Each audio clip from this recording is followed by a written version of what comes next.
Good afternoon and welcome. My name is Nilanjan Sarkar and welcome to the LSE South Asia Center to our weekly event this Thursday, which is on the Taliban and state building in Afghanistan today. I'm very happy to welcome you to this very important event with an eminent set of panelists. And may I begin with saying that we have begun with two of our speakers, and Mahbouba Seraj is going to join us very soon, in part because the error was mine. I had written 8 p.m. Kabul time, whereas it is actually 7 o'clock in Kabul at the moment. So my apologies to those in the audience as well who may be suffering because of this. But Mahbouba will join us very shortly. Our center had spent quite a bit of time while planning this event, and we decided that as the Taliban approaches a year of having taken control in Afghanistan, they complete a year in August, this would be a good moment to take stock of how state building under the Taliban and by the Taliban has been unraveling itself over the last 9 or 10 months. Of course, we know that the situation in Afghanistan in economic terms at the moment is very, very difficult for its peoples, for all its peoples.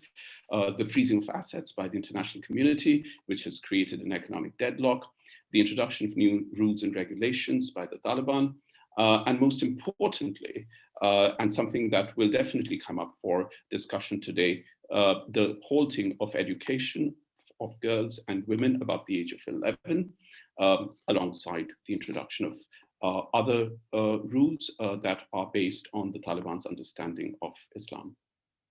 As we move closer to marking this one-year anniversary, perhaps the most wide-angled and relevant question to be asked, therefore, is what is referred to in the title of today's event, which is, can the Taliban build a functional state for the peoples of Afghanistan, that is its own peoples?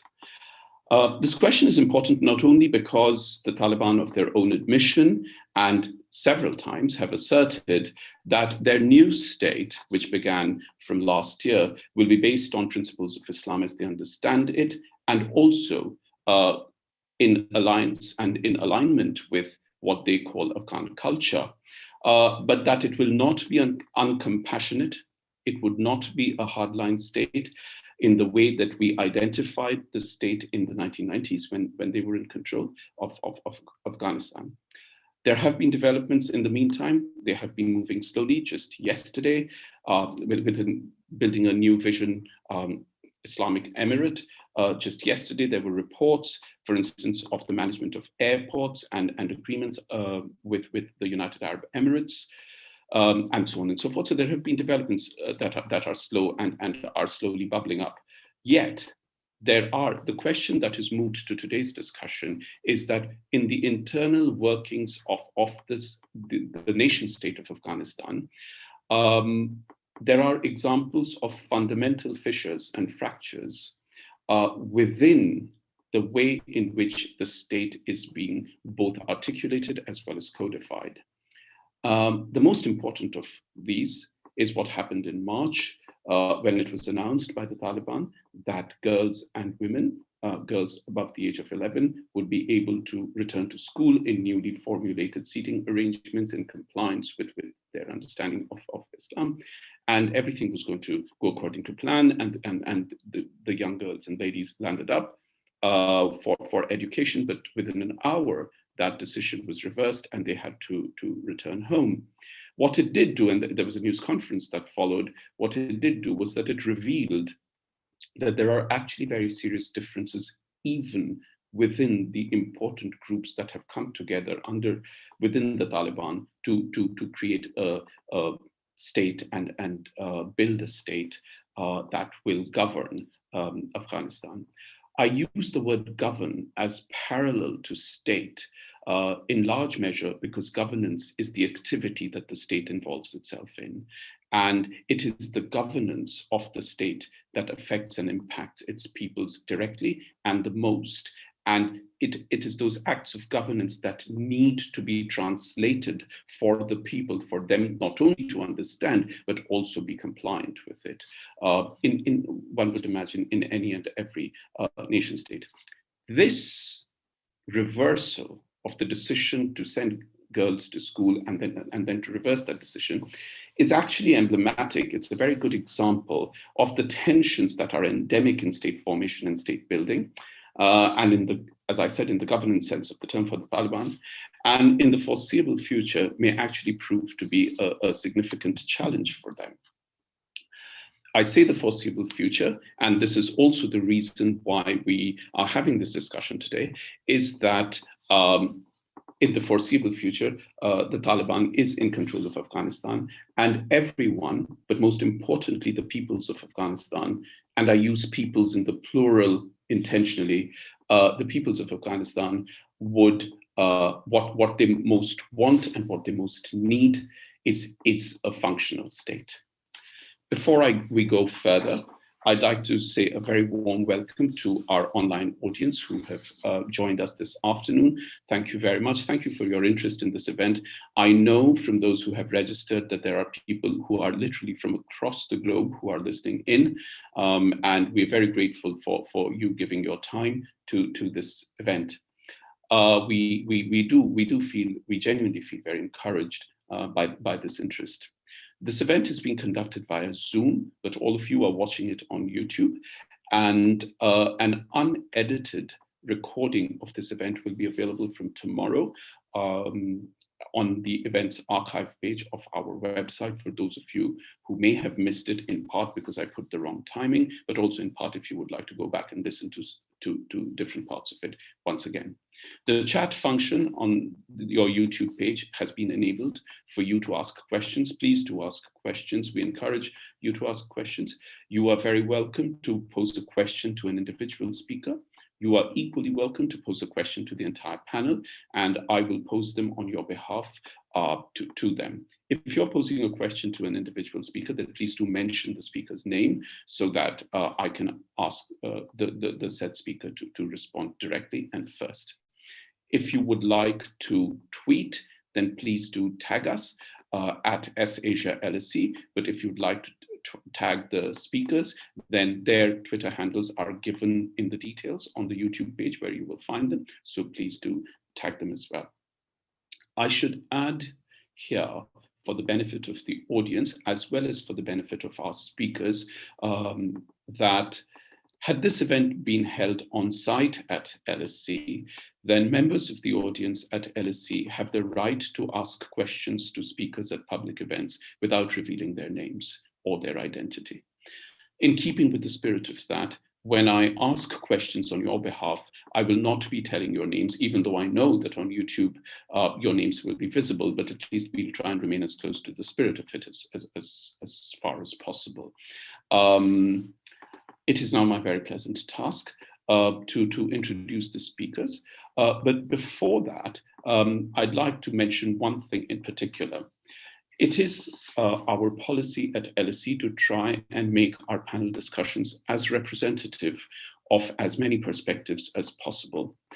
In keeping with that temper and in consultation with LSE, as well as with the individual speakers on today's panel, we had tried to reach out to a spokesperson from the Taliban to participate in today's event, but we were unsuccessful. But I do want members of the audience to know that an effort was made, and a sincere effort was made over weeks and through different methods to access the spokesperson for the Taliban, but unfortunately, we did not have a reply. It would have been very nice to have had a spokesperson, because the whole question of state building and governance is something that is completely in the vein of the practicality, the viability that someone from the Taliban would have been best positioned to answer.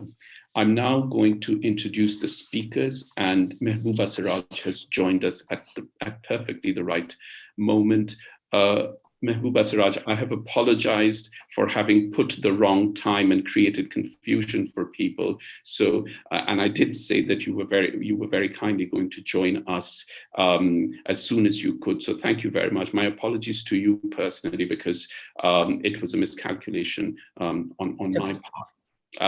If I could request you to keep your microphone off and switch it on only when you are speaking. But thank you very much and welcome, Mahbouba. It's now my very pleasant task to introduce our three speakers. We've had a brief chat earlier, and we've decided on an order of speakers. Each speaker will make initial remarks of about 6 to 8 minutes. That'll be followed by a Q&A and a discussion. If you would like to ask a question, please go ahead and type them out in the chat function. Our first speaker is Obaidullah Baheer, who was until August 2021 lecturer in Transitional Justice at the American University of Afghanistan in Kabul, and more recently was visiting scholar at the New School in New York. Obaidullah lives in Kabul and has been a vocal advocate of inclusive and citizen-centric state building in Afghanistan. And I have absolutely no doubt that several of you would have seen him speak on several electronic platforms and television channels. And he has also written columns for various newspapers talking about expressing his views on state building and developments in Afghanistan. Mahbouba Seraj is director of Afghan Women's Skills Development Center and founder and president, Organization for Research in Peace and Solidarity, both in Kabul. Mahbouba lives in Kabul, advocating for the rights of women in Afghanistan. Romain Malejacq is assistant professor in international relations at Radboud University in Nijmegen, the Netherlands, and is author of Warlord Survival, The Delusion of State Building in Afghanistan, which was published in 2019. I'm especially delighted to have him on the panel this time, because the first time we tried to have him last year, unfortunately, he couldn't join us because of COVID. So I'm especially delighted that he's been able to join us this time. Everyone, welcome to the LSE South Asia Center. I'm now going to invite Obaidullah to make his initial comments. You have about 6 to 8 minutes. Hi, everyone. It's a pleasure being here. Truly an honor speaking alongside the esteemed panel that is present here. 6 to 8 minutes is a very short time to discuss everything that unraveled. A disclaimer to this discussion is that none of us wanted the outcome that we face today. Because very often when blame is delegated, sometimes, especially those outside Afghanistan, would like to look at Afghanistan as a problem created by Afghans for Afghans, and they need to sort it out. And surely Afghans need to sort it out themselves. But there are multiple factors, including the cigar report, that you can look at with regards to what led to us being where we are. That said, excuse the pace of my speech. It would be in accordance to covering a lot of ground. Let's look at this like a story where we will build characters, create context, then look at the actual body of it, where then there will be a twist and then an ending. So I'll break it up into 3 parts. Initially, I think it's important for us to look at what happened, what unraveled, and why we got where we got. Revolutions slash takeovers have this side effect, and the side effect is that a lot of things get uprooted and a lot of things get changed. And with what happened in Afghanistan, especially on 15th August, and whilst keeping in mind that the blame is to be delegated across different parties and actors, there was an uprooting of institutions. The way that the power was taken by the Taliban meant that the military establishment, government institutions, a lot of international organizations had to uproot and basically dissolve.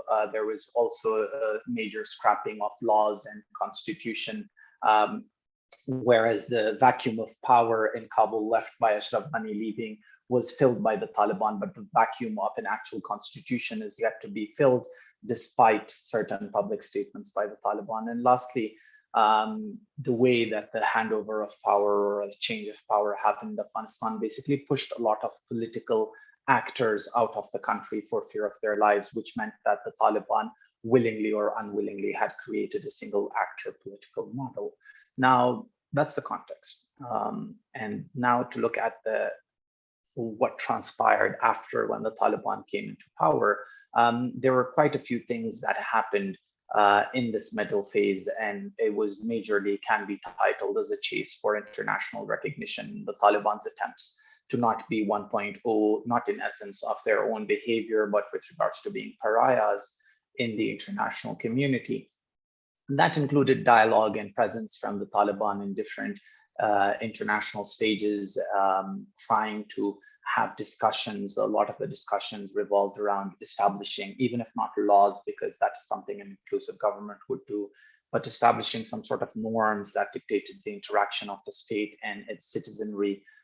There is also the issue of integration, especially because we skipped a whole process of DDR, of the Taliban merging into this new rule. So a lot of their fighters still had that spirit of wanting to fight and basically heavy-handed approaches towards issues. So that needed to be discussed. We saw some organizations like Geneva Call and ICRC stepping in and trying to give trainings to Taliban ranks. We also saw discussions about human rights because two very different groups of people in imagined communities were facing each other. There was a generation that spent 20 years thinking that there was a more tolerant society awaiting them, especially with regards to gender and women, facing a Taliban that really did not believe it to be morally correct for women to be standing in the road and protesting for their rights. There are also issues and discussions about international aid. Afghanistan ended up becoming the worst humanitarian crisis in modern history. We still have a number of 20 million people who are facing starvation. And then the frozen assets of Afghanistan based on the non-recognition of the state. Those were the sort of topics that were being discussed through dialogue across the international stage. Most of it was contingent on this international recognition, was contingent on a few issues.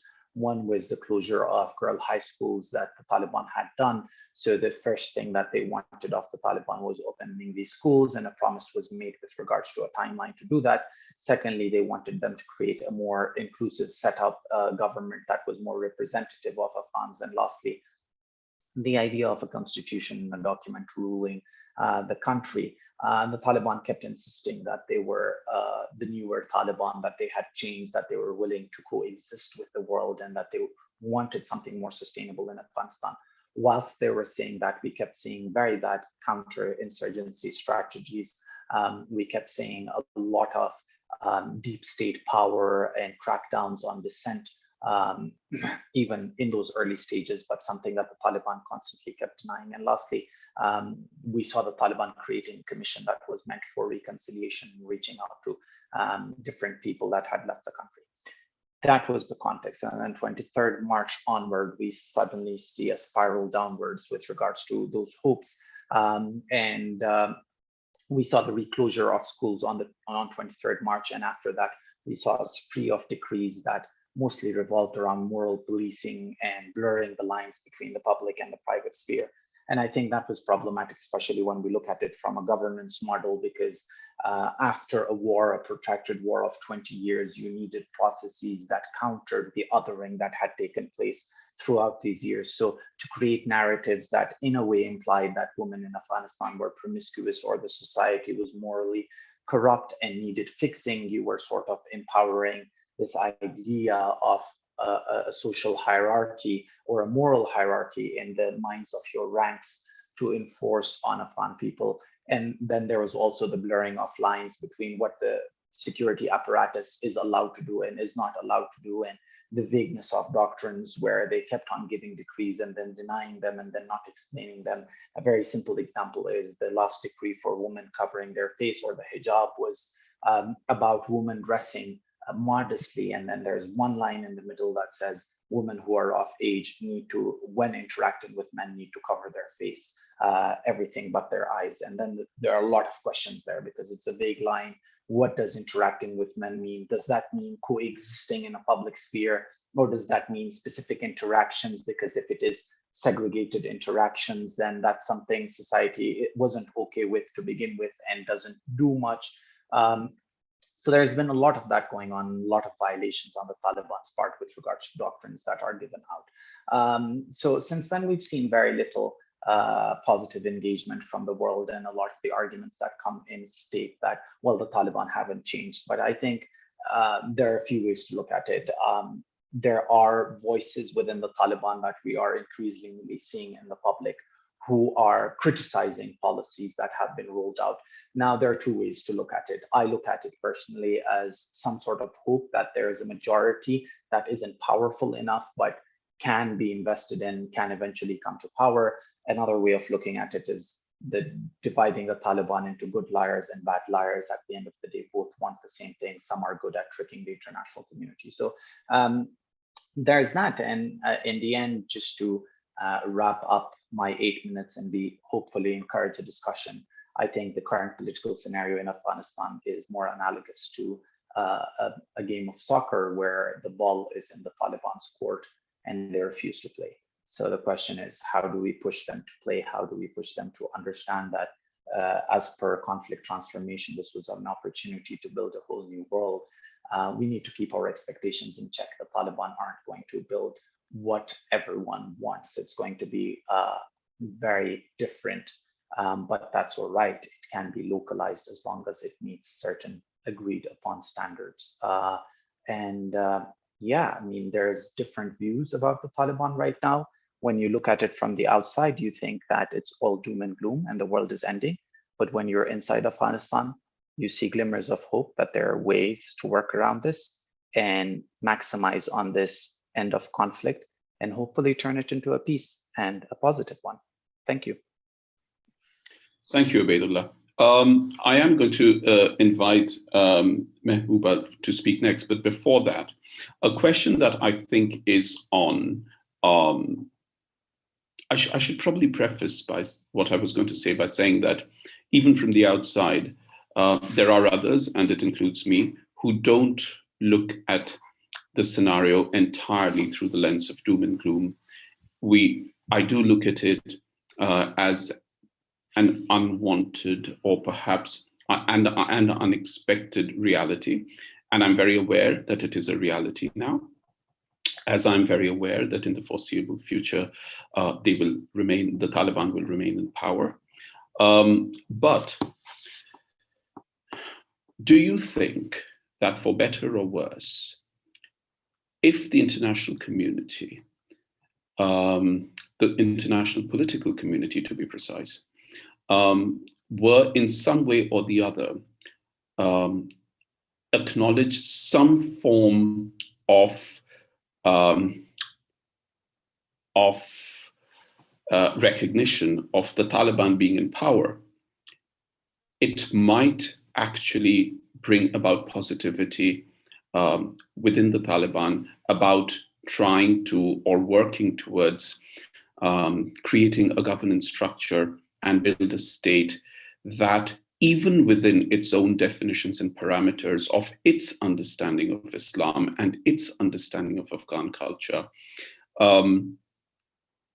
is something constructive and positive and not necessarily reactionary?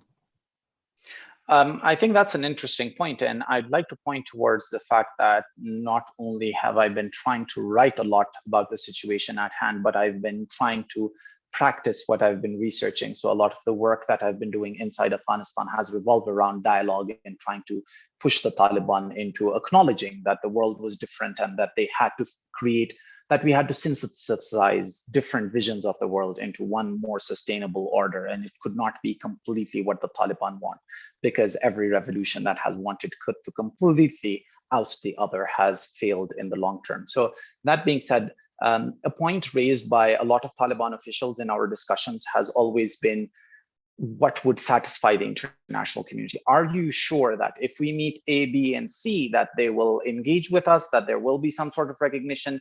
And honestly, it's reflective of not just their mindset, but the pressure that they feel from the other hardliners within the movement, who turn around to people who are engaging with the West and say, well, are you even sure that they will ever be satisfied? And a lot of the concern right now, and the Taliban bring this up time and time again, is we banned opium. Where is the applause for us, right? And I've been explaining to them that the news cycle doesn't work this way, and people have to respond to their own constituencies. When you ban something, it will get coverage. People will hate you for it. When you do good things, they're not going to necessarily notice.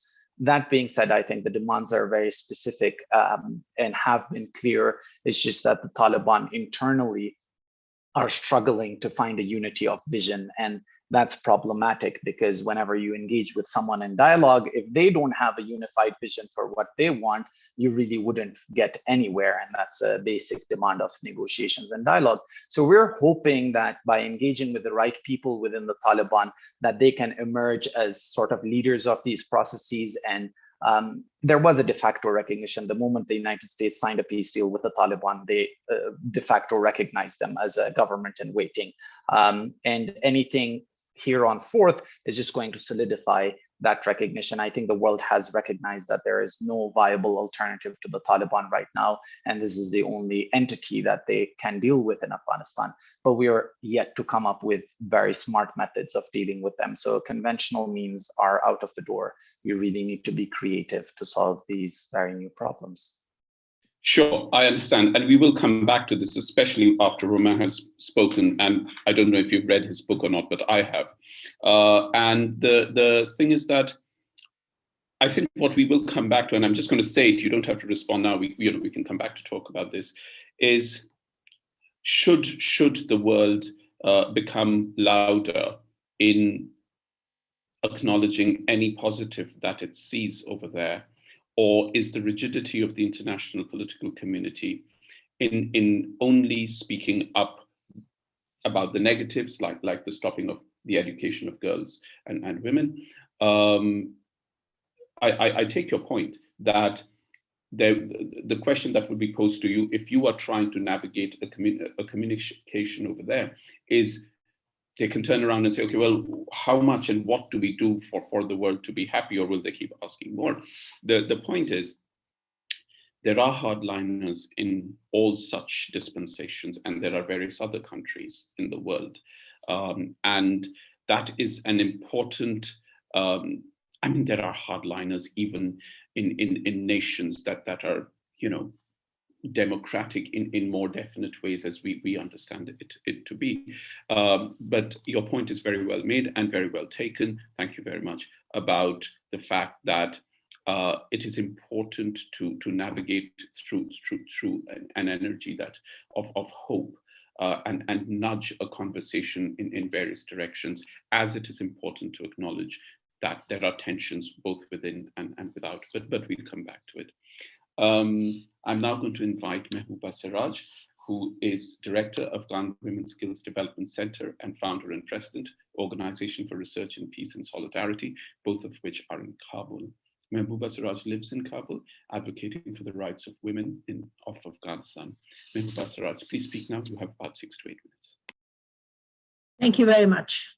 Good afternoon, everybody, and thank you for giving me the time. I am going to start with asking, mentioning a few points regarding what Mr. Baheer said. First of all, I should say that I'm extremely jealous of Mr. Baheer, because if he is especially in Afghanistan and can talk so freely with the Taliban, it's like, how can he do it? And ask the women of Afghanistan, we are paying the price of all of this, and we haven't been able to talk to these people because they are avoiding us. So I really want to know, Mr. Baheer, what is it that you are using that is making them talk to you? I mean, you must have something else that we don't, definitely. The other thing about what you said, Mr. Baheer, really worried me, because I am also in Afghanistan and I'm living here. I've been living here for 20 years. And I know my people, I think, pretty well. It's regarding the fact that you said none of the usual ways, approaches are working. So now you have to get out of the, I kind of think about all of this out of the box and really, find another approach to convince the Taliban or whatever it is that you're going to do. The only thing is that I still don't know where that is coming from, because you see, years of us, the population of Afghanistan, not knowing what was going on in the minds of our big guys or important guys or knowledgeable guys really brought us to where we are today. So, and we are paying for it. We are paying for it big time, especially as a woman right now in this, in this atmosphere of Afghanistan. We are absolutely such a persona non grata that is like completely nobody wants to even look at us, let alone, they don't even want to hear our voices. Next thing they're going to do is they're going to stop the woman from coming in the media because they don't want to hear their voices. So this is who we really are dealing with. And this is what it is. And this is also a reality of Afghanistan. As far as having hope for this country is concerned, if I didn't have hope, I wouldn't be sitting over here one day and I would be on like the rest of the thousands of people that they left this country. But I do have hope and I want to see this country survive. It's just that the survival of Afghanistan, I wish it was something that would kind of fit into any kind of a scenario, an article, a book. I mean, I think Afghanistan, the whole situation is a lot more complicated at this point than any one of those things that the world was thinking. We are dealing with our neighbors. We are dealing with this area, the way the international community left us without taking any responsibility apart from the humanitarian that they are taking it right now. And that is because their people, the people that are actually their taxpayers, they pointed at them and said, what you did was wrong and you shouldn't have done that. So we are here. That's a really, the way we were left, it was absolutely, the whole thing was done. It was wrong and that shouldn't have been. And one day the world has supposed to be answering for that because that was ugly, what happened. Second thing is the fact that the Taliban are split amongst themselves and that split amongst the Taliban is not making things easy in any way, shape or form. The third is that the head of the Taliban, whoever that person is a kind of a non-existent figure, and that figure nobody sees, and no wonder that any one of the decrees that the man is talking about takes quite a long time for it to become effective, or the way it becomes effective. Now the work is done by the vice and virtue. Everybody else is like out of the window. And then, of course, is our neighbors, which are the biggest, the most dangerous, and the ones that are really making life miserable for us in their own way. There is a lot of group of the Taliban that they're living in Iran right now, that they belong, that the Taliban guy that died before, and we are celebrating his death, his 6th year of death already. Today in a mosque in Kabul, this evening, there was another explosion that killed a lot of people. These killings are happening continuously every single day, every single time, and it's going on. Our other neighbor, which is Pakistan, is not doing us any good. The group is really split amongst the people that are pro-Pakistan and they are not pro-Pakistan. So all of that has created an absolute, I don't know, a dilemma for everybody that I don't know how they are going to come up with, with solving this. And I would like, if anybody really has any information, any way of knowing, or of any one of these countries being involved and they can do something, not play with us, not make us go around and around and around like the way they have with their Qatar talks and now with the Doha talks and whatever else is going on. Please come up and say, what is it that you're really planning to do? Instead of giving us these big words, instead of giving us these big talks, instead of giving us these absolutely the most conflicting, the most unbelievable ways of explaining things. I just want to give you an example that's mostly for Mr. Baheer, so for him to know that. I went to Brussels for a meeting with the women leaders and also with the diaspora.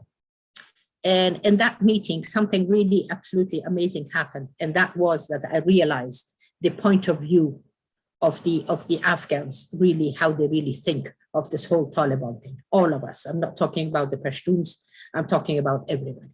In Afghanistan, there are Pashtuns, there are Tajiks, there are Uzbeks, there are Hazaras, there's all of us. Every single one of us towards this question, we have a different outlook, and we look at it from a different point of view. Every single one of us.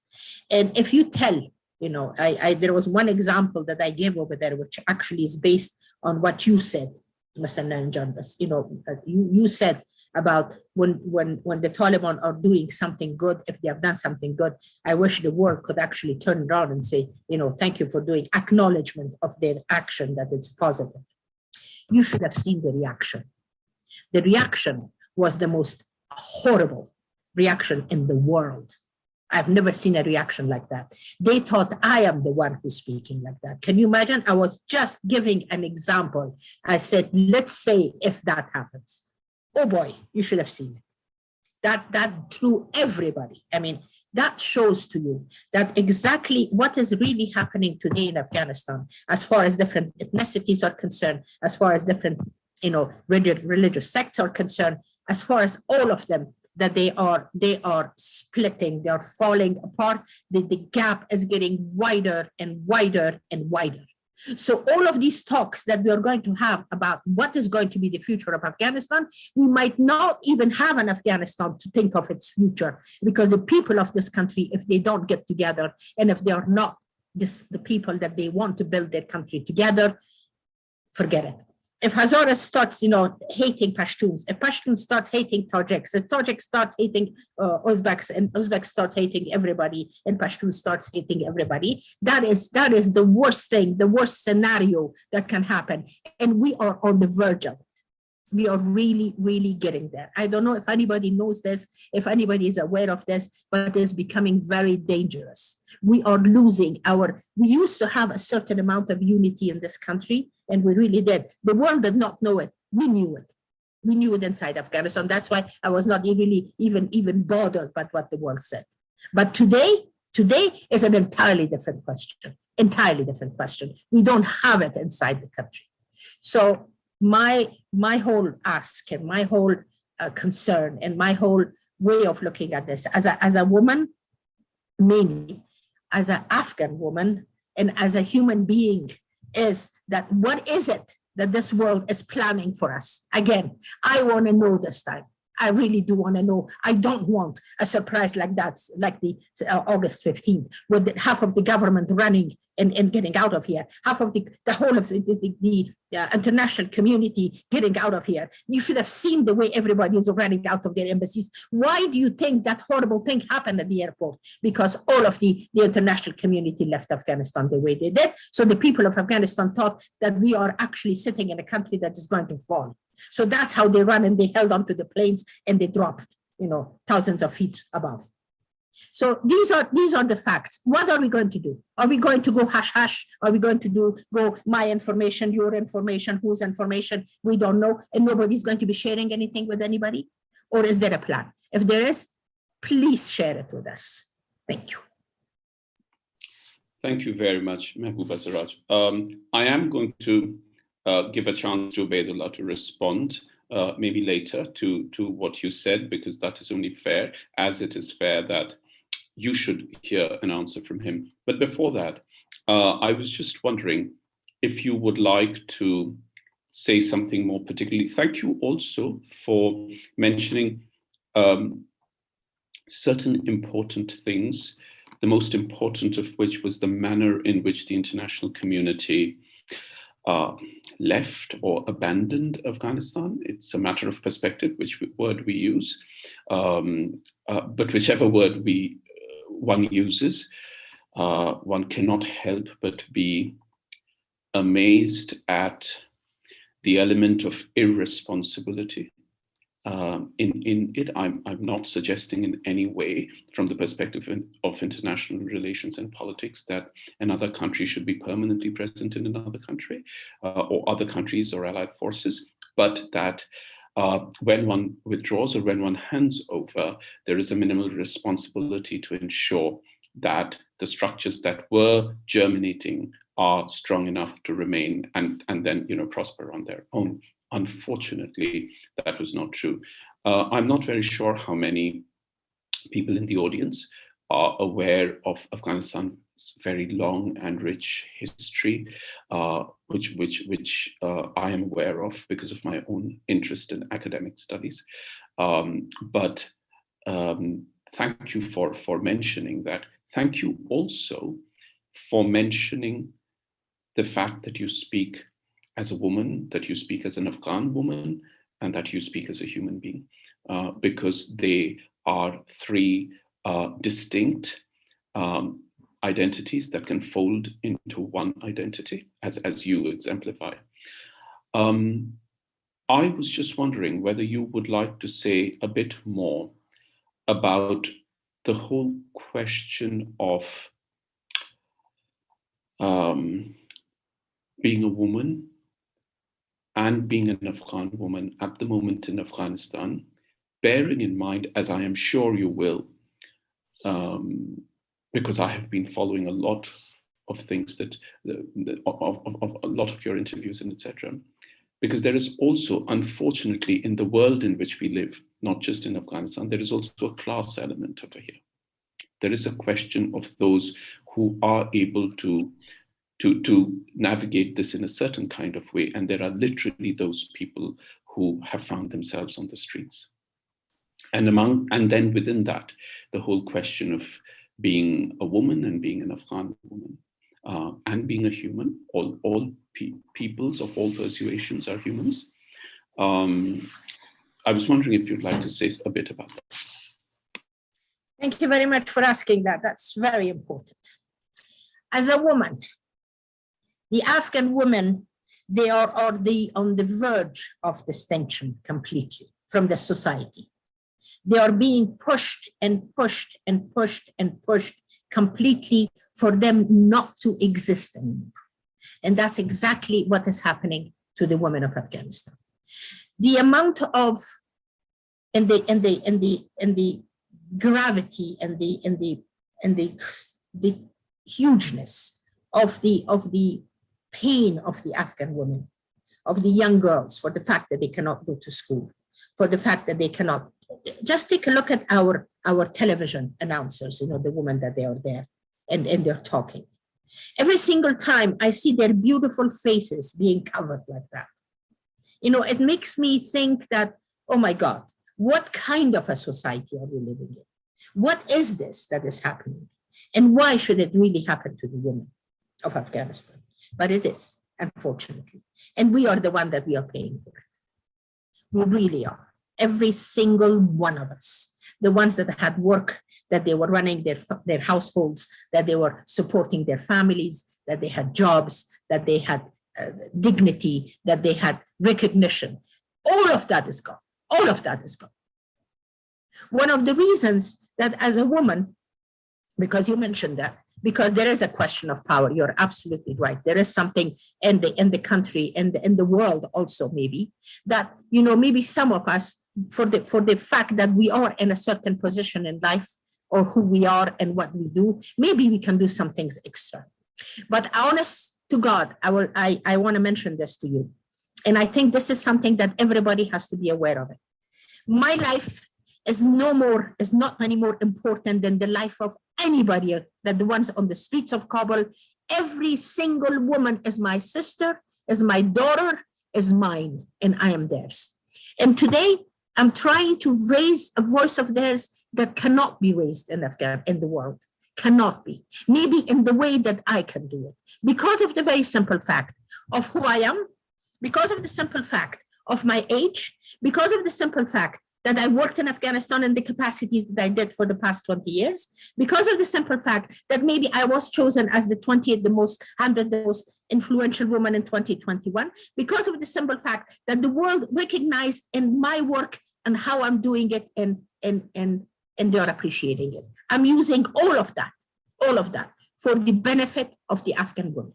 And that is my job. Today, I'm gathering maybe from the friends, from the people who are supporting us, money to see if I could help these women that they are on the streets of Afghanistan. They have nothing. They have nothing. Most of them, they are sick. They have to go to the hospital. They don't have any money to pay to the hospital. They don't have any money to buy their medication, for God's sakes.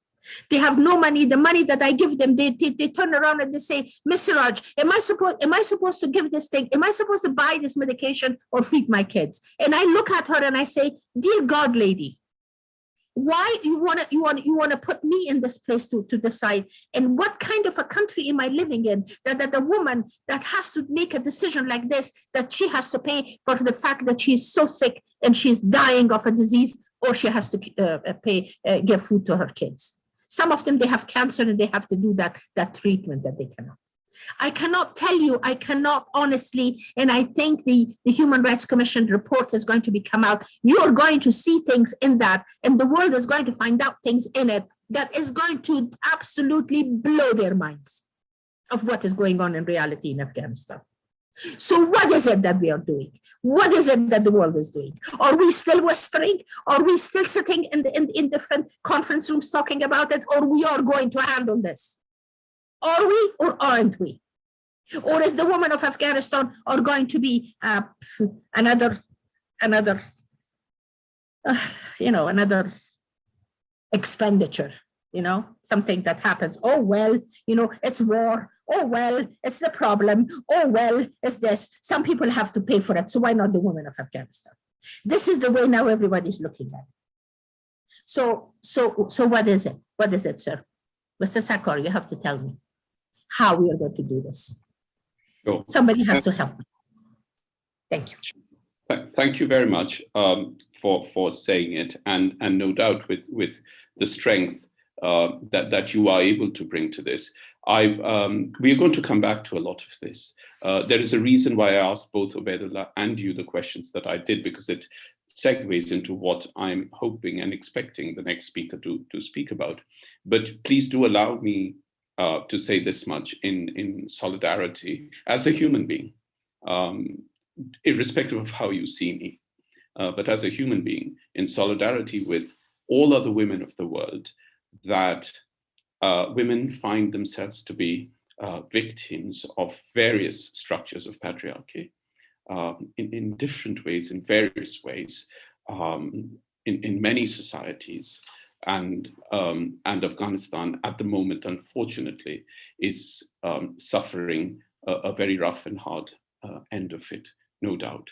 But thank you very much for saying it, and we will return to it. Romain Malejacq is assistant professor in international relations at Radboud University in Nijmegen in the Netherlands, and is the author of Warlord Survival, The Delusion of Statebuilding in Afghanistan. Now, I am going to ask Romain, you to actually say very briefly a bit about the central argument in your book. I've read it, but I want you to say it. The reason I want you to say it is that it'll provide a framework to what we have heard till now, at the heart of which is the question of whether or not the Taliban are actually are capable of building a state, howsoever understood, howsoever defined, but structures of governance that will allow its citizens to conduct themselves through cognizable forms of political behavior, so as not to create friction, so as not to create oppressive structures within their interpretation of religion, within their interpretation of culture, which, as we know as academics, is a very complex category. It will be very useful if you tell the audience a bit about your book, and then speak about whatever you would like to say in light of what you have heard and what you wanted to say when I first invited you. To the audience, I'd like to say that we are referring to several things in this discussion here. If there is anything that you do not understand, it could be as basic as not knowing what the word Taliban means, which is the conjunction of the two words Talib and An, which is the pluralization of Talib, which is student. Please feel absolutely free to ask us, and we will explain, because the purpose of discussions like this is to ensure that we are able to communicate as best as we can from various perspectives and from various distances, both real and intellectual, with whatever kind of clarity the seriousness of what we are talking about. I do also want to say, before Romain starts to speak, that a core purpose of our discussion today, and if you look at the South Asia Center's website in the archive section, you'll see we've had discussions on Afghanistan through the last year and even earlier. A core purpose of the discussion today and all these discussions is to trigger and to create serious conversations about what are the issues, what could be done, whether from outside or from inside. I say this to the audience, you are looking at two people who have chosen to remain in Afghanistan only for the love of the country and the belief in the country and the potential of the country. When we all sat in our homes and watched literally hordes of people leaving Afghanistan. And for those whose lives were at risk, we were very happy to welcome them to different parts of the world, different countries. But there are those like Obaidullah, like Mahbouba, who have chosen, despite various adversities, to remain there. I distinctly remember last year in August, when I first saw Obaidullah on BBC, and the question that was being asked to him was, when everyone is leaving, why are you staying back? And likewise in interviews with Mahbouba. But I'm now going to invite Romain to speak. You have about 6 to 8 minutes. Thank you. Well, I'll try to keep it very, very brief. First of all, I want to say that I'm very honored and humbled to be speaking after two panelists who are activists and experts and who live in Afghanistan through the regime. Just to keep very brief on your question about the book, the argument, generally speaking, is that the so-called warlords in Afghanistan have always managed to survive and to adapt their power through the different time periods. And therefore, and that leads to our question of today, they've managed to remain powerful and influential through the external state building project. And the implication of this is that the state building project, the external state building project, has really been a delusion. That's the subtitle of the book, and it's been an utter failure, the state building project that we've seen in the past 20 years. Now, when talking about Taliban state building, I think we need to make a distinction between state capacity and state legitimacy. So just to introduce the ideas, state capacity is the state's ability to enforce policy, to provide goods and services, to extract revenues, to maintain law and order, to tax the population, et cetera, et cetera. So basically all the things the activities that we expect from the state. State legitimacy is the state's ability to be accepted as the political entity that is doing those things, right? It's the regime's ability to impose political order by other means than pure force and coercion. So it's about the existence of a social contract between the state and the citizens. And of course, there's this clear feedback loop between the two. The more the state can deliver, the more legitimate it is perceived, and the more legitimate it is perceived, the more it can deliver. Historically, in Afghanistan, rarely, if ever, we've seen the state combine both capacity and legitimacy. And that's really the challenge that the Taliban are facing now, to build a state and to build a sustainable state. And that's what the Taliban wants, that they need state capacity and state legitimacy, and they lack both right now. In terms of state capacity, they face, I think, two major challenges. The first one is the financial challenge that you mentioned, and I won't go back to the unprecedented economic, humanitarian, and financial crisis that is taking place in Afghanistan. But for state capacity, that means a decrease in resources, decrease in state revenues, and therefore a decrease in what the state is able to do. And there's an organizational challenge, which I think is the most important for the Taliban, is the fact that the Taliban don't know how to run a country. They've been quite poor at doing it during the first Emirates. And even though they did provide some goods and services as a rebel organization in the past 20 years, it's not really comparable to running a state. The Taliban also don't really have a plan on how to govern. They don't have clear policies. They're quite erratic in the way they make decisions. And that's something that we saw with the decision to keep girls' secondary schools closed that has been mentioned before. They say one thing and then they reverse it, or they don't implement it, and then they just contradict themselves.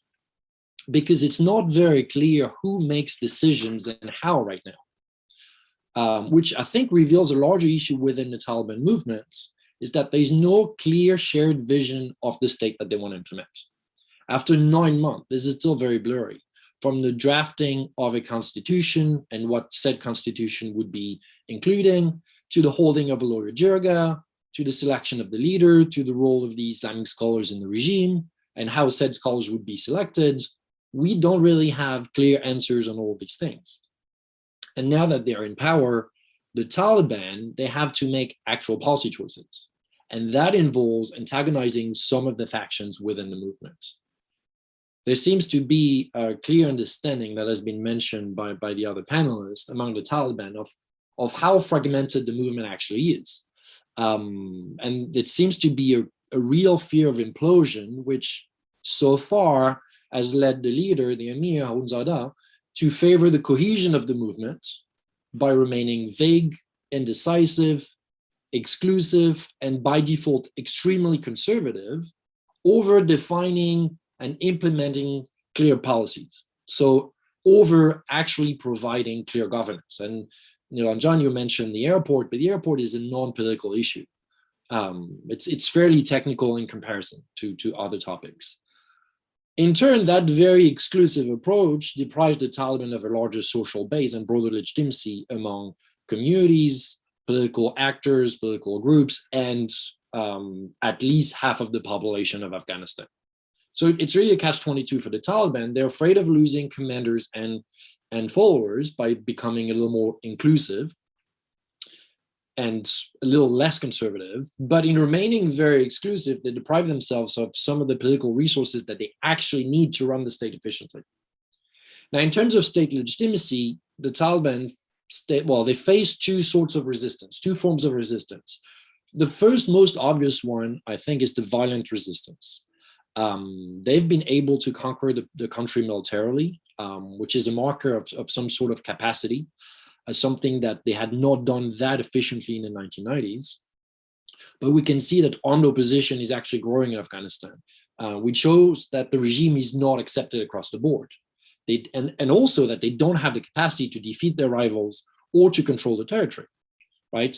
We've seen that attacks by the National Resistance Fronts have been increasing. We've seen that Islamic State Khorasan activities have also been increasing, and we've even seen more skirmishes with the neighbors at the borders, which also undermines the Taliban's legitimacy, because a large part of why they are tolerated by the population or by a fraction of the population, and not necessarily considered legitimate, but really tolerated, is because they ended the war, or they ended that war.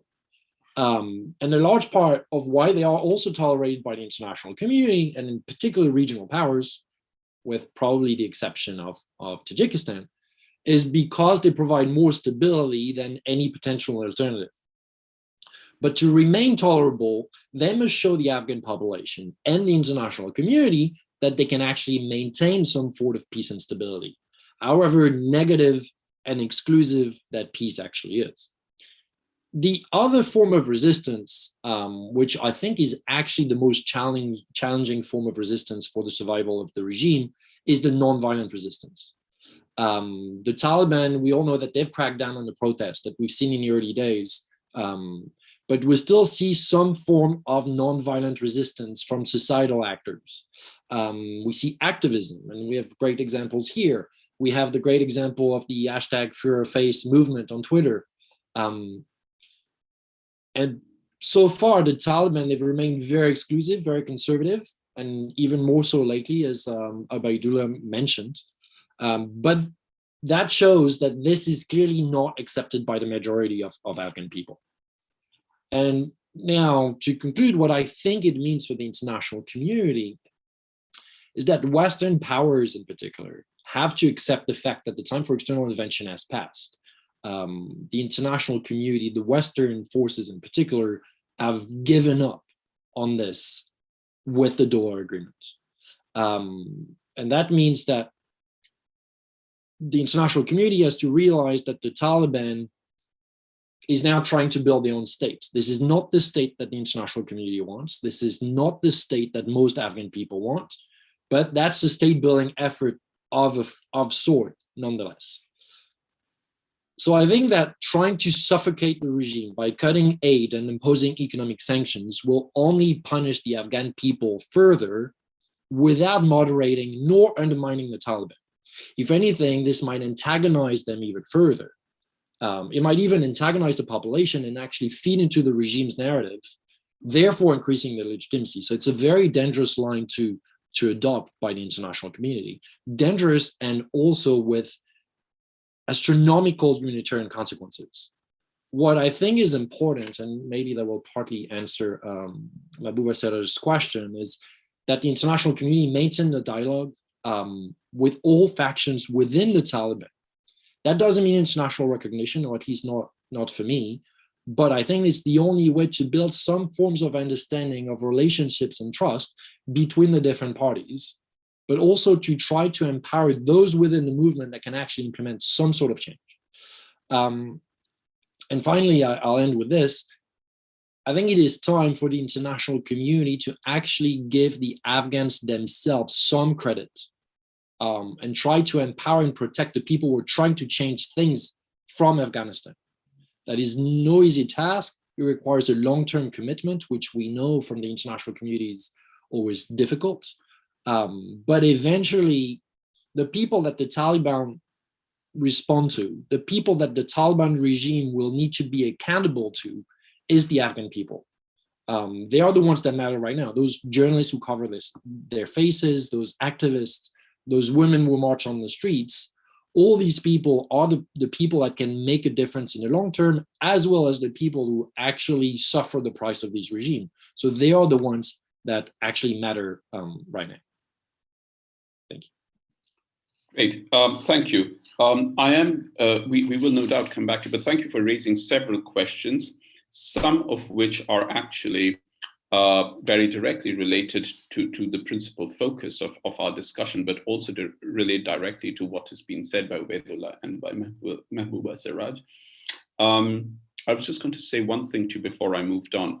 You know, my own research deals with 14th century pre-modern Islamic empires. And what you talk about as legitimacy of the state, we talk about in terms of subscription to authority.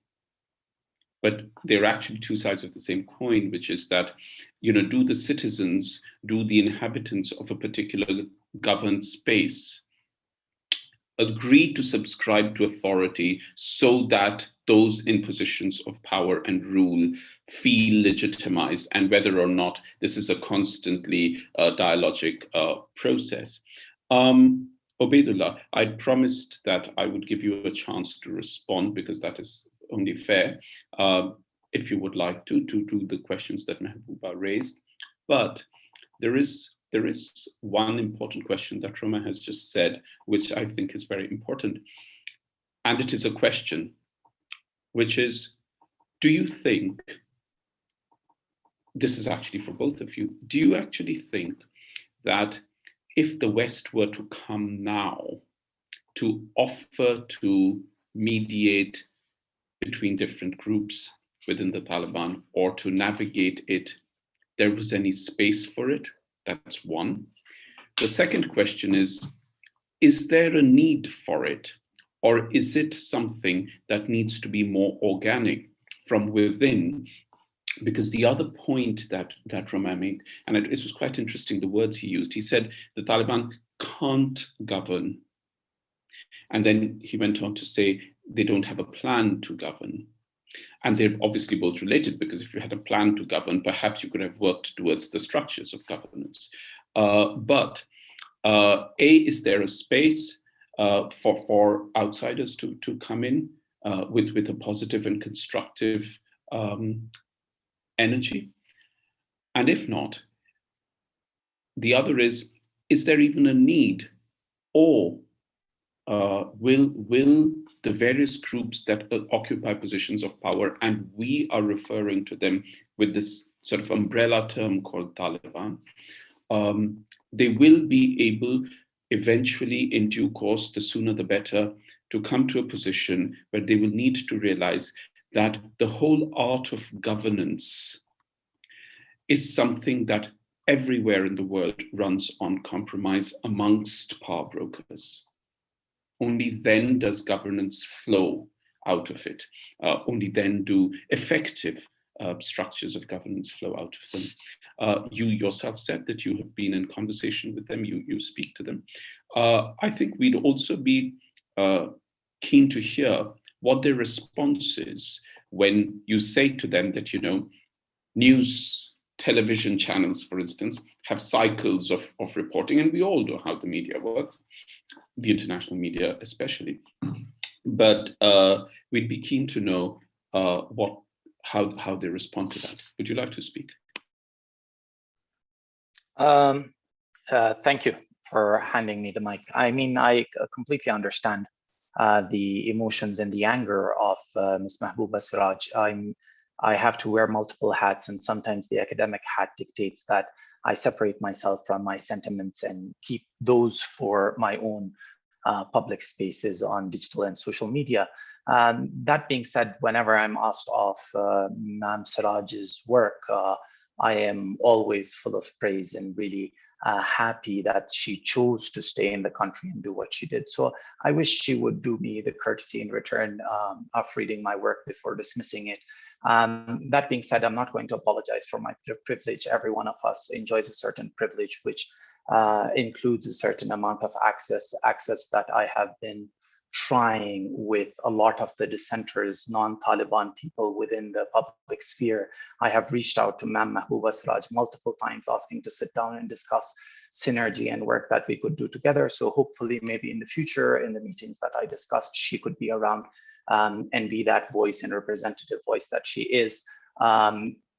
It's unfortunate whenever the people are locked out of processes, and even me being in those meetings is after a very large cost paid, but it's important because all of us here are trying to do what's best for the country. That being said, when I'm relating as an academic the things that the Taliban have done and said, I do so as a narrative so that we can understand it. And like Twitter would say, RTs are not endorsements. So me mentioning what they're doing or their thinking is not an endorsement of it.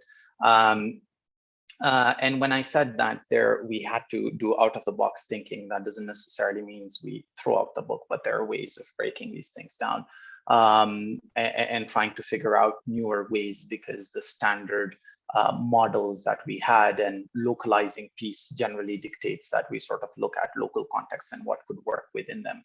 I really loved what Romain said. I think I should have been more attentive in when you guys were learning to pronounce each other's names. So I'm sorry if I've said that wrong.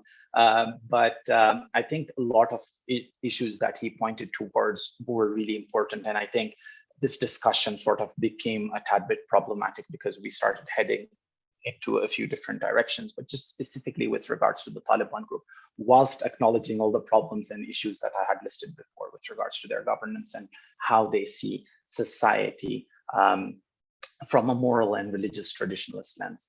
The Taliban were a flat insurgency, not just flat, but a fluid insurgency. This is something Antonio Gastuzzi highlights multiple times, because fighters were acting as contractors and switching sides as long as they were getting paid for endorsements of these attacks. That means that they're going to have a very difficult time switching from a very flat laissez-faire organization into something that is taller, which includes rank and file. And a lot of times we've seen rogue action and sort of breaking out of line and people choosing to do what they do. And that's a very real problem in the Taliban's governance model. You can even see it with regards to the vague decree on girls' education, and then some provinces choosing to keep the high schools open, others choosing not to.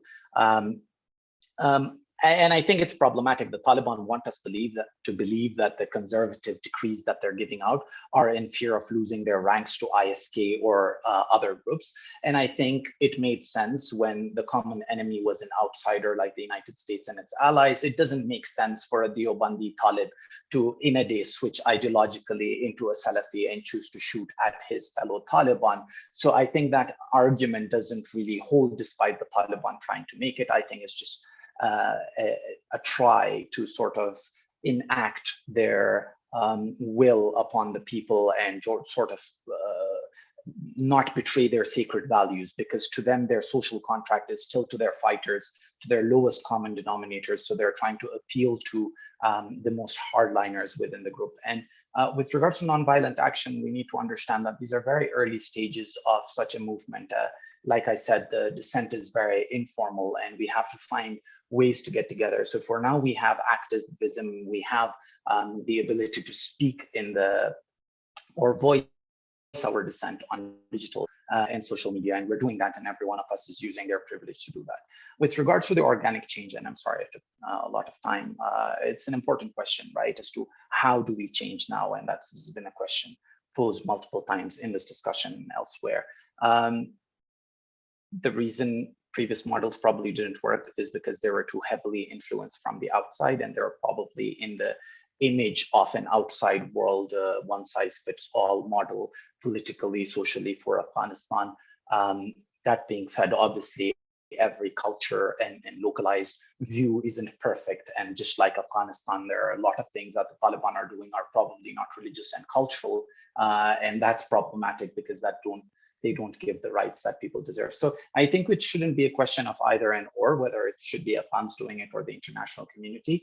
The problem is that the Afghans who are choosing to resist or engage in their dissent have no leverage. So we're at the very early stages of creating spaces, forcing the Taliban to acknowledge our existence, so on and so forth. That being said, the process shouldn't be the West coming in, sitting with the Taliban or mediating between us. That's not how I believe it should work. I think it should be the international community lending its leverages to dissenting voices of Afghans, making them engage with the Taliban. And that looks like a process where the Taliban need international engagement, the international community needs things from the Taliban, and the Afghan dissenters are in the middle, where they become the interlocutors and the mediators of this conversation, creating a sort of dependence from the Taliban's part on this group, which it also leads to a political acknowledgement and some sort of political plurality, and hopefully down the line into a more multipolar political order, a plural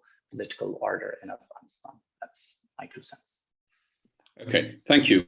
Romain, I'm just going to come back to you. I know you want to say something, but before that, Mahbouba Seraj, if you would like to say something, but most importantly, you know, when I was listening to you and when you were speaking so passionately, and rightly so, about people coming up with realistic and practical and applicable ideas, workable ideas, etc.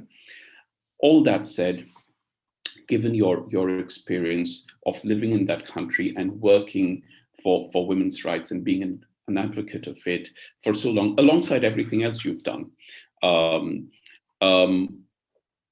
the truth is we are where we are in terms of the political situation, whether it is because of the manner in which the international community left Afghanistan, whether the people of Afghanistan feel betrayed by it, the speed with which the Taliban took control, the reasons why democratically elected governments or government structures were unable to sustain themselves. Whatever be the individual strands to this, today we are where we are.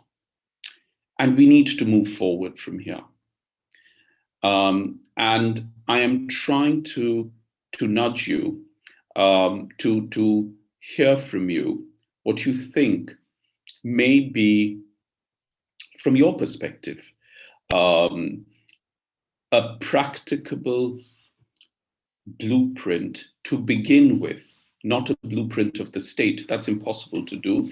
Also because, as you yourself said, you have no access to those who are going to build the state. They're not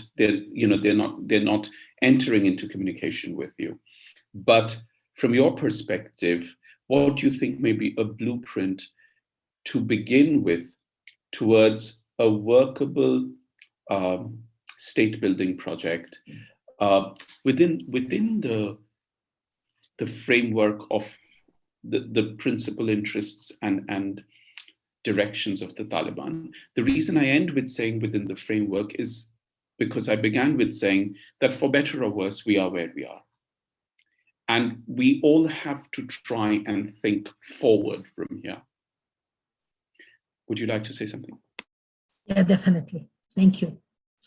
I would like to, first of all, tell Mr. Obaidullah Baheer that, the reason I asked him and I told him, really, I was very jealous of him, the fact that he can reach them and I cannot. And that was like, real thing. It's not, I don't have anything against him. I wish I could be doing the same thing. But the funny thing is, I want to tell you that there's also something that Mr. Romain said about this, that I think he's absolutely right, that the government that is going to be taking shape in Afghanistan is not going to be the kind of a government that the international community wishes or wants to see. It's going to be something entirely different. My only hope is that it's going to be something that at least we, the people of Afghanistan, will be able to live with it, especially the ones of us like me that who are not really willing to leave this country because of whatever the reason, and because of the fact that, and also the women of this country. The women of Afghanistan, there's about 18, 19 million of us. And the 18, 19 million of us are not going to leave Afghanistan and go and settle somewhere else in Europe and the United States and Canada or Australia or wherever it is that everybody goes. But they're going to be staying here. That's the one thing. The other thing that I wanted to say, also mention, is the fact that we started, some kind of a conversation. Now, this is what baffles me the most, absolutely, about all of this. There was a window that opened. There was a possibility before March 23rd that they went over their word about the schools for girls. Before that, there was this meeting in Norway, if everybody remembers. I'm sure we all do. Norway really got a lot of criticism because of that. But I thought that was one of the most courageous thing a European country, did that, which was to really ask the Taliban and the civil society of Afghanistan and the women to sit down in a room and talk to each other. And that was because for months and months before that, I kept on saying to the world that the Taliban don't want to sit down and talk to us. So finally, we actually sat down and talked. It was a very good conversation, Mr. Sarkar, it really was. We had a good conversation. Mr. Muttaqi was there, and the whole of the second row of the, not the main guys, but the second people of the whole cabinet of the Taliban were there. So it was not that we talked only to one person or two or somebody that didn't count. We talked with the young and we talked with the old. We talked with the very important people there. So this is where we were. We did talk. We talked and they listened. They talked and we listened. We came up with a roadmap on that meeting. The roadmap was an extremely simple roadmap. The roadmap was that let's start having an interim government.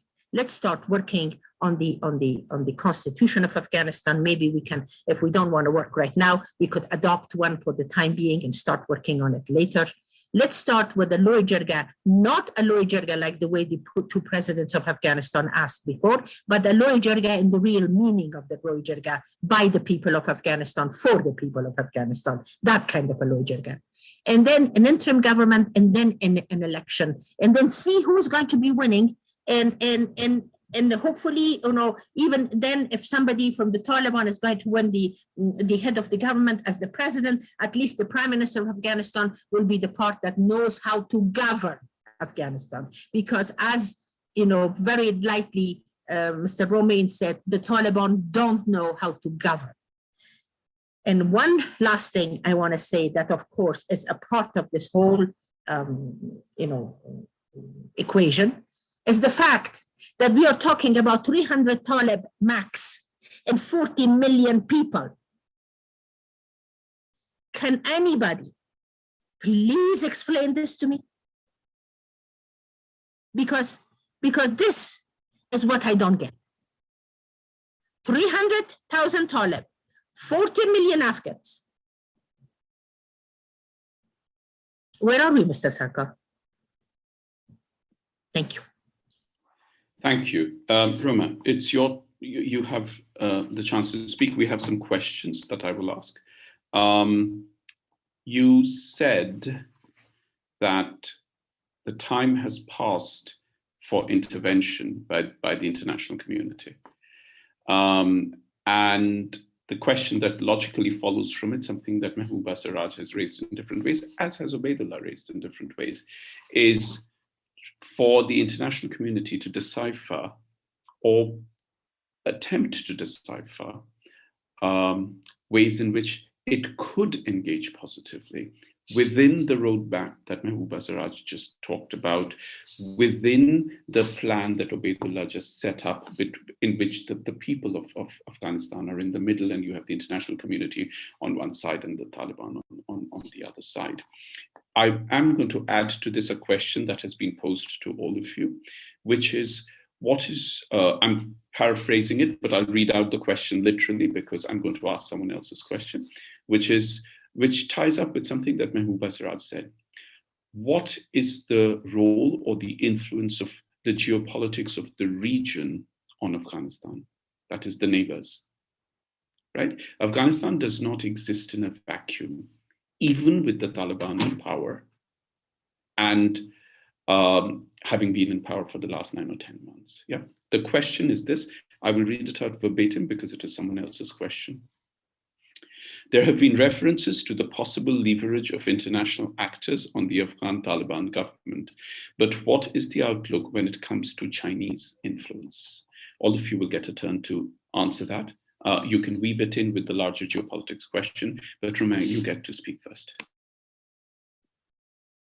Thank you. Well, it's a lot of questions, a lot to unpack, but what I really wanted to mention, and that's good that you're mentioning the regional powers, because when I was talking about the international community, I'm not only talking about the West. I think regional powers have actually today more leverage and will have more influence over the Taliban regime, more opportunity to actually have an impact on the Taliban regime than Western powers that have essentially given up on Afghanistan since February 29th, 2020, and the signing of the Doha agreement. When it comes to China, I'll be very brief, but we know that Russia, China, Iran, Uzbekistan, Pakistan, of course, have been relatively favorable to the Taliban when the Taliban took power. So there's a question. We also know that Russia and Iran in particular have been a little, even Pakistan actually, have been a little disappointed by the turn that the Taliban regime has been taking. So they will have an impact. For China, there's an obvious economic impact. And there's a willingness for most countries in the region to cooperate on counterterrorism. So my fear in a way is that most of these countries will be okay with the Taliban regime and whichever way it governs, as long as they cooperate on counterterrorism. And that's also true for the West, actually. That's also true for the US and Europe.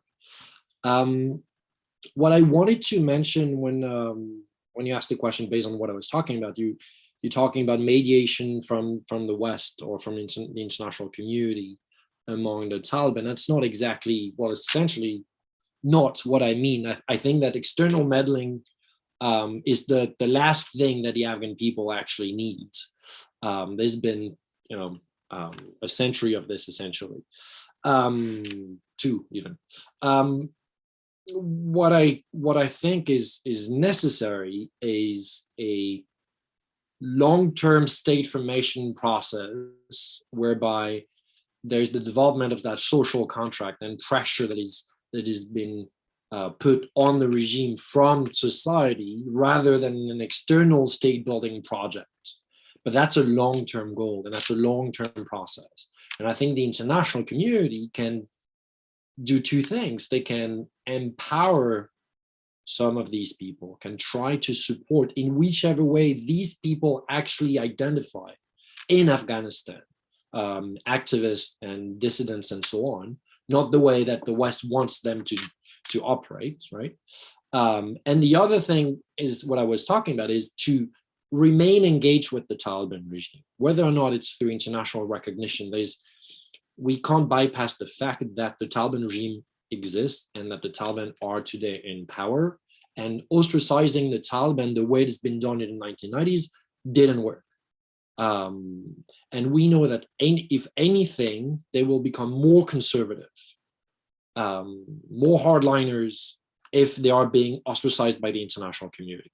So there's a balance of carrots and sticks that has been to be adopted by the international community, but trying to incentivize them to play into that process. That's all I wanted to add. Thank you very much. I think incentivize is a useful term. And Obaidullah, I'm just going to come to you.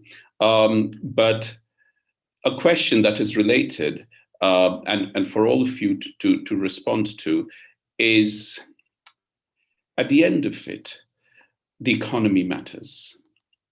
The condition, the state of the economy impacts its peoples directly, first, and most easily, and has the hardest hit on the poorest and the weakest. There is no difference of opinion about that.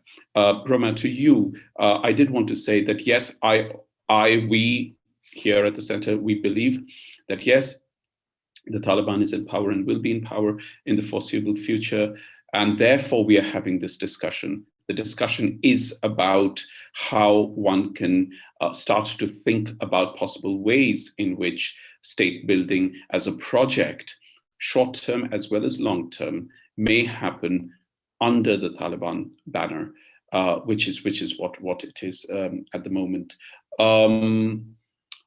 Would the unfreezing of assets help? It would definitely help the people, let's hope, but would it help by way of incentivizing the differing groups within the Taliban to attempt to work together to create a functional state, so that the benefits of the unfreezing of the assets would have its best impact on its peoples in the shortest amount of time? Obaidullah, you wanted to say something. Okay, I just had a deja vu. I had seen this question before, so I don't know whether they're asking this question too often or this is omniscience on my part, but either way, I think it's an important question. Look, we all knew that changes were going to come, right? No one expected the Taliban to walk in and really leave everything the way that it was. It's just no one expected it to be this harsh, this quick, with this complete a disregard to what women in Afghanistan, the people of Afghanistan, and the international community expected, and them to be willing to incur the costs that had, right? So then it leads you to this belief that either they're completely irrational or those who are in charge sort of don't look at rationality the way you and I do, because I mean, things really change when ideology, and especially religious ideology, come in. For example, if we're at a war, something that causes a stalemate is battle assessment. So I look at the number of tanks you have, the number of I have, and based on that, I realize this isn't a war I can win. And we come to an agreement. But with religion playing a role there, you are counting on the Valkyries that are going to join you as well. So your assessments and your cost-benefit analysis is a tad bit skewed. That in mind, I think that the Taliban have shown time and time, again, as a collective movement, whenever there is some level of cohesion to them, that they care for the international incentives. I think Romain's idea of balancing the incentives and the reprimands, or the carrot and stick, is important, because we need to understand which one of these is the Taliban responding best to. There are incentives to offer, like the frozen assets being released. And when we say them being released, doesn't necessarily mean hand over all the money to the Taliban. Even if they do hand over the money, this is money that has to be auctioned off to keep the value of the currency in check, and an economist would explain it better. But there are ways of monitoring this or releasing it in a way that can sort of make sure the Taliban aren't using it to consolidate their political power. There's the question of international recognition. That doesn't necessarily mean you recognize it as a state. Opening embassies, having some sort of diplomatic interaction and then there's trade with the state being involved in it, and the financial sanctions that were much, much worse than what Russia faced for Ukraine. So it was an extremely uneven response towards Afghanistan. There are other reprimands that the Taliban are scared of. They're scared of their specific leadership being sanctioned, them being targeted.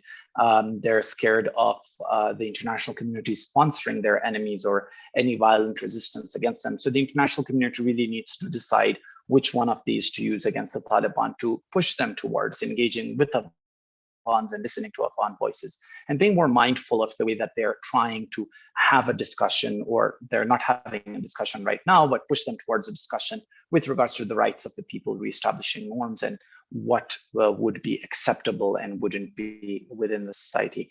I mean, look, one of the major issues was, and I kept screaming this, and Romain already mentioned it earlier, was that you have the regional players who should have realized long time ago that the Taliban that came to power through a total victory, or if that, since especially the sponsor states, those who encourage the Taliban to gain more and more territory in hopes that they would have more leverage on the negotiating table and get a better deal, they should have realized that the Taliban weren't going to stop. There was going to be a domino effect. When they smelled victory, they would not stop. And I had said this publicly quite a few times. And now that the Taliban are in power, they feel like they don't owe anything to anyone. And their internal incohesion is sort of adding fuel to the fire. So a lot of the things that they're doing, especially with regards to regional security, has been creating trouble for them within the region.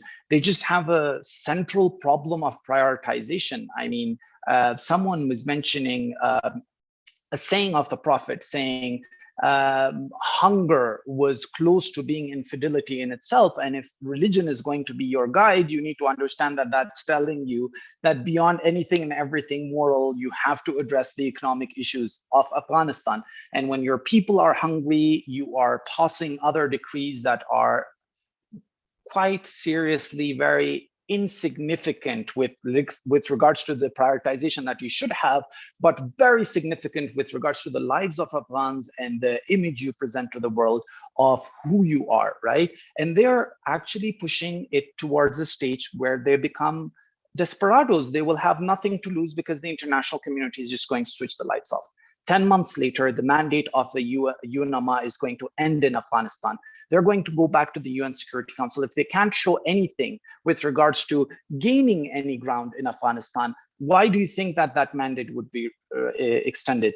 Why do you think that Afghanistan only has 8% that the UN can feed now compared to 20 million that are starving in the country? It's because of these political decisions, and they have an impact and a real impact on a large population. So we can't turn away. The international community can't turn away. They have to keep engaging, but that engagement also has to be assessed based on what works, what doesn't, whilst keeping Afghans at the helm so that the dissent is empowered and there's some conversation with regards to synthesizing both visions of Afghanistan into one. Okay, China, did you want to say something? The reason I don't talk about China a lot is because China really doesn't involve itself too directly within Afghanistan. It hasn't done so. The past 20 years, their major concern has been, I'll give you lists of people, please target them, make sure that they're not, make them unalive, so that they're not a problem to us. And right now as well, I think a lot of their conversations with the Taliban are, please capture these people and hand them over to us. And some sort of, and it's more economic than it is about politics or right and wrong. And we've seen this with regards to China and Africa. They don't care about morality. They just go in as long as business is going good. They'll turn a blind eye to whatever you do. And that's problematic, but that's something we expected. So China's role is really following Pakistan's lead and looking to make money. So I don't think that foreign policy really has a major impact. Thank you. Mahbouba Seraj, the two things. One, what is your view on the idea of the unfreezing of assets by the West, and perhaps and letting it flow back in different ways, in transparent ways, in controlled ways into Afghanistan for the benefit of its people, at the cost of potentially giving it in the hands of those who are currently in power, which is the Taliban. That's one. The other is a point that you yourself had raised, which is the question of geopolitics, but in the context of the question that has been asked, your views about China and Chinese influence. I would like to start with your question too. because the geopolitics, because to me that is extremely important. And I really, I do see the elephant in the room. I don't ignore the elephant in the room. And there is a huge elephant in the room, and there always been. So for that matter, I do, and the question of China really is the least of my concern in this geopolitics, because China does what China does. China always, you know, they have their policy the way they want to. China is not interested in Afghanistan and Taliban and whoever is in this country, who is running it and what they are doing and who's getting killed and who is not. They couldn't care less. What China really cares is what is under the ground in Afghanistan. China wants to get that because China needs it. China has done that in the South America. China has done it in Africa. China is going to do it now in Afghanistan. That's the way they are. And they know how to appease the Taliban and the ways that they are, you know, making these contracts with them, giving them some money. Taliban are happy, they're happy. So China is not really here. The China is actually the concern, and it should be another elephant in the room. It should be the concern of the Western politics and the Western community. They have to really take China very seriously, because that is their problem that they have with China, and it is going to come one day and it's going to bite them so bad it's not going to be even funny. But that's something that they have to take care of it. I don't have to be worried about it.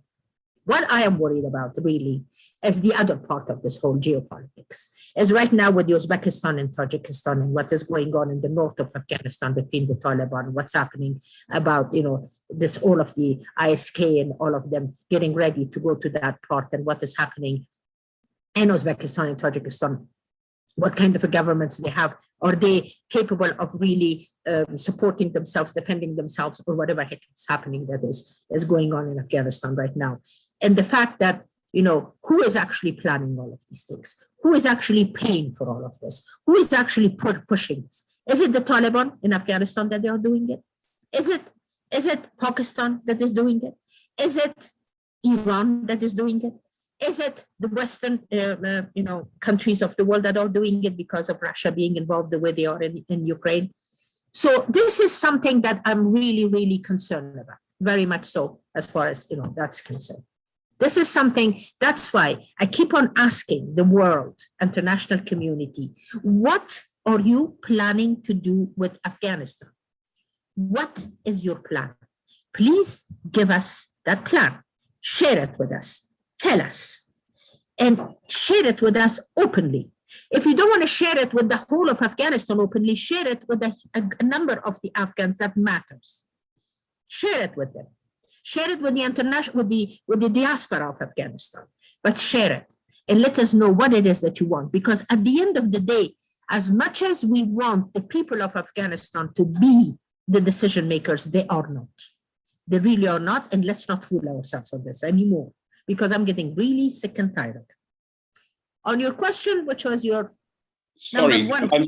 I'm just going to interrupt you. Maybe the Western and international community doesn't have a plan. No, the Western community should have a plan if they don't. The reason is because right now they think it's only Afghanistan, you know, that is in trouble, and who cares in this little country?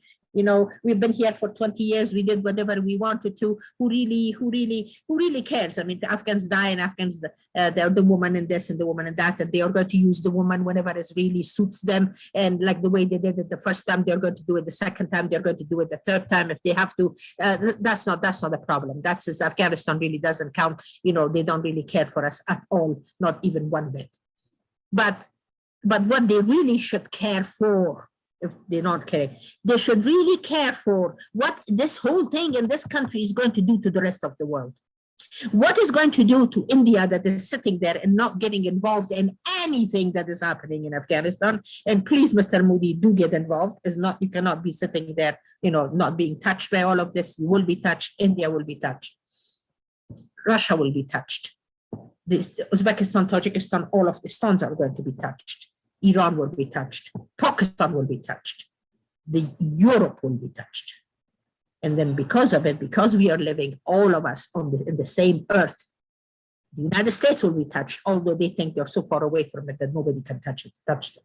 But it's not the case. It's going to be happening. So if it's not for us, it is for the rest of the world that they really have to be very careful, because things are really, really kind of the way they're moving around and the way it's happening, they're getting out of control. You see, there is a God forbid, there is a kind of being God. How shall I say the word in English? I forgot. There's a kind of the powers of the world. They think that they are the Almighty and they can change things. Just look at what happened in Afghanistan in August 15th. Nobody knew that was going to be happening. It was not at all in the plans of anybody. They were planning entirely something different. They were planning for Afghanistan to balance the powers. That's why they were telling half of the provinces of Afghanistan to not to go into war and give up fighting. So there's going to be a balance of power, because there's going to be this Ashraf Ghani guy is going to be sitting here and is going to be, talking to the Taliban, and we are going to have a balance of power. Well, that did not happen. And look at what happened afterwards. These things, they have the snowball, and it is snowballing right now. And what I don't understand is that why the world does not see it. Why are they waiting for the ball to drop at the end and then blow up everything? And then everybody's going to say, oh, whoops, that's what happened. But then we're not going to have time to say, oh, whoops. So what is it? This is where I don't get. I really don't. And this question is really, really, really upsetting me. Is really on my mind, is really continuously bugging me, because I don't have an answer for it. Mr. Sarkar, I don't. And I want to find some kind of an answer. That's why I come to these talks. I talk to you guys. I talk to all of these think tanks, and I talk to everybody to see what is it that you have? What kind of a plan you have? Because whatever you had all of this time didn't work. And don't tell me it worked. For 20 years, I listened to you. None of the things that everybody said told me worked. It was all wrong. So what are we going to do? And I forgot your question number one. What was the question? It was about the release of frozen assets. Oh, the release of the frozen assets. The release of frozen assets is extremely, extremely dangerous in Afghanistan. Why? Because in the release of the frozen assets, is also our neighbors involved, especially Pakistan. So if that money does not get into the banks of Afghanistan the way it's supposed to, and it does not get to be controlled the way it is supposed to, and it is going to become a game, a pot of gold that everybody can put their hands in it and use it whichever way they want to, that is going to destroy us. And then what? So that also has to be thought about really, really very carefully. Right now, the Taliban are proving one point. They don't need it. It's us, the people of Afghanistan, who needs it. The Taliban don't need it. They're getting their money from whatever it is that they're getting, and they're doing very fine. They really are doing well. It's the people of Afghanistan who are dying. We don't have anything, because we don't have any projects. We don't have any stability. We don't have any sustainability. We have none of that. So that money was supposed to be doing that. If that money is not going to do that, then let this thing continue, because I really don't trust what the Taliban are going to do with that money. They're going to hand it over to Pakistan? I'm sure they are. Why not? They don't know how to manage money. So if they don't know how to govern, they're asking them for help. They don't know how to manage money, they're going to be doing the same thing. So here we are, we are so caught between a rock and a hard place that is not even funny anymore, honestly. We are smack in the middle as the people of this country. And that is what breaking my heart. And that is what is my number one concern, not only the women of Afghanistan, is the men, women, children. My history, Mr. Sarkar, is completely interwoven with the history of Afghanistan. Whether the world likes it or not, whether the people of Afghanistan like it or not, whether it was good or bad, but it's a fact. And here I am. And I'm not going anywhere until if they want to kill me, that's a different story. But I'm going to be raising my voice all the time and asking these questions. I'm not going to let anybody go freely or easily, because of what they have done to Afghanistan. And I'm not stupid, and I've been involved, and I know it. So here we are. Please don't. Please keep speaking. And I can only hope that from mine and our academic, and therefore that much insignificant a position, we are able to make some of this heard. I know Obaidullah wants to say something, but before that, I just want to say we have two more questions, and this is to the person who has asked the question. I'll read out both first, and we should also finish soon.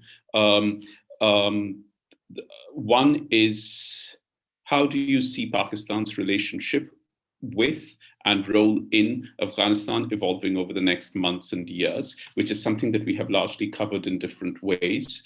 The other is also something we've covered, which is, how do you see the evolution of Islamist violent extremist groups in Afghanistan, like the AQ, the ISK, has been mentioned briefly, and the risk of internationalization of such goals and activities, which is also something we have covered briefly, but unless anyone wants to add to it in any particular way. Mahbouba Seraj, I do want to say to you, I am not, this whole thing of the freezing of assets and the withholding of assets rides also on a certain sense of moral responsibility, which stands in direct contradiction to various other senses of irresponsibility that have been displayed. So it is a conundrum. My heart breaks to hear you say that that you feel that the country and its peoples are between a rock and a very hard place. They are. But I can only hope that all of us together will be able to keep thinking about how we can make this move, howsoever slowly, but forwards, and in a direction that works and is workable for everyone. We are going to close soon, so I'm going to give Obaidullah a chance to speak. He wants to say something, but if you could also say anything by way of closing remarks, then I will ask Romain, and then I will ask Mahbouba to give their closing remarks. Obaidullah, go for it. Thank you. I was trying to take notes and I ended up typing them in the chat, so I probably spoiled everything I have to say, so act like you didn't hear it. With regards to the frozen assets, I think we don't need to go from between two.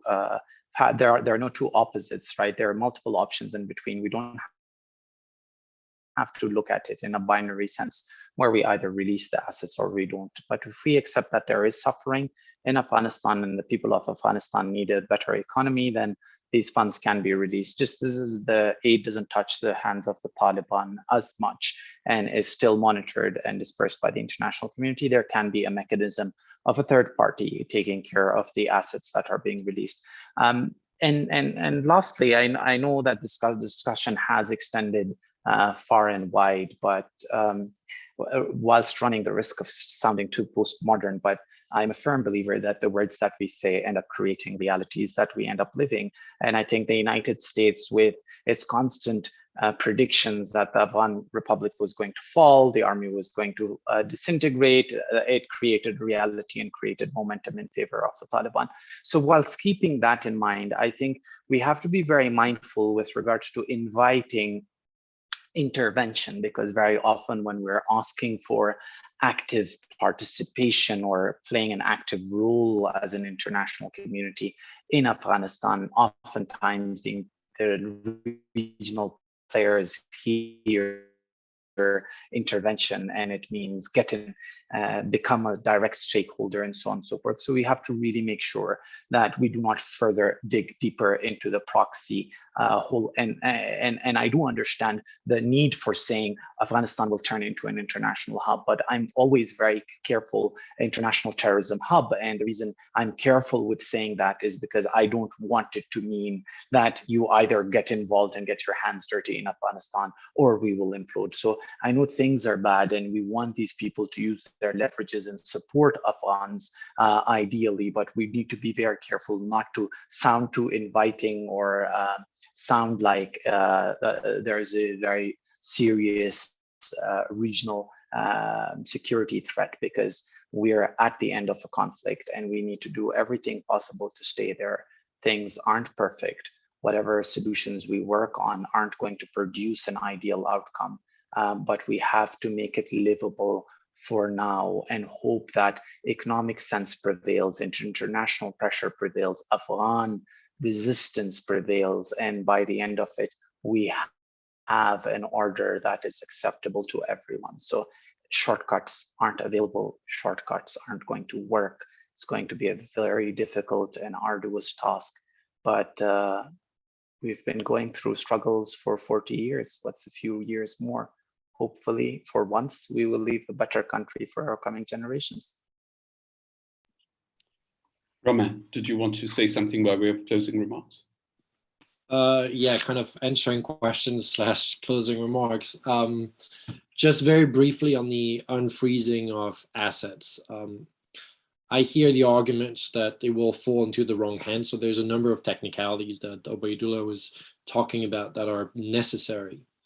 But I think the question of whether that should be done and whether it will have, it will work as an incentive are two different questions. I don't actually think that it will be an incentive. Economic sanctions, development aid, it never works. It never moderates regimes. So I don't think they will start working now. Should they be released? Should it be unfrozen? I believe that they should, because it's a moral responsibility, and the international community has a moral responsibility. That money belongs to the Afghan people, and the Afghan people shouldn't be punished for it. So there are ways to find so that it doesn't fall into the wrong hands. And it's not really about increasing Taliban legitimacy, because regardless, it's not going to increase Taliban legitimacy. It is needed for humanitarian purposes. Now, in lieu of conclusion or concluding remarks, the question of hotbed for terrorism, I think maybe there's a glimmer of hope there. It will not necessarily turn into a Taliban regime pre-2001, because the regional powers, even the Americans and the Europeans, even more so than the Americans, and the Taliban have shared interest in trying to control these groups, in particular the Islamic State Khorasan, which the Taliban has been involved in a war for years now against the Islamic State Khorasan. And the Taliban is not dependent on Al-Qaeda the way they were in the 1990s. So there is room for actually political dialogue there. What I was saying about incentives is not about economic incentives. It's about engaging politically with the Taliban to develop a relationship, to develop a dialogue with the different groups over time, so that eventually there could be relationships and trust between the international community and the Taliban regime. I was not talking about any international meddling into Afghanistan's affairs. Okay, Mahbouba Seraj, would you like to say anything by way of concluding remarks? Yes, I actually would like to echo what both of these gentlemen said. I do agree with that. I do believe with all of whatever is going on in Afghanistan right now, I am a believer of having, a dialogue. The dialogue is the only way. And dialogues is something that you have mostly with your enemies, because you want to come up with some kind of to solve a problem. So, a dialogue is very important. It's just that the only thing that I want from the international community, I don't want their involvement in any way, which way, form or shape. I honestly don't, because, I don't trust it anymore. But what I really want for them, if they can, is to find a way for the Afghans to open up this dialogue with the Taliban. And when I say Afghans, I mean all Afghans. I'm not talking about a certain group. I'm not talking about a certain ethnicity. I'm not talking a certain gender. I'm talking about all of us, the men and women of this country. We should be talking to the Taliban, because the way we see it, because the way things are going, although, after hearing this, a whole lot of people out there, again, they're going to be ready to chop my head off. But it is the only way that we can go and find a way for the survival of Afghanistan is through having a talks with the Taliban and see what happens. Otherwise, there's going to be war, there's going to be killing, there's going to be more killings and more killings and more killings. And for 43 years, we killed each other. 43 years, Mr. Sarkar, is not even, when you put it in your head, is like the most horrible thing.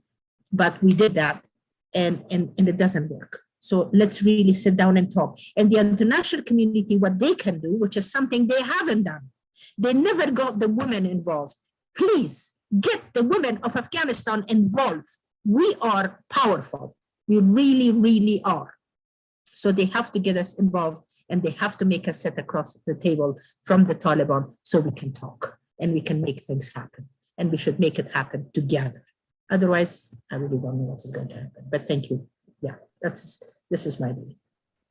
Thank you very much. Yes, you are definitely very powerful. There are some questions, but we're not going to take them, unfortunately, because of time. But thank you very much, all of you.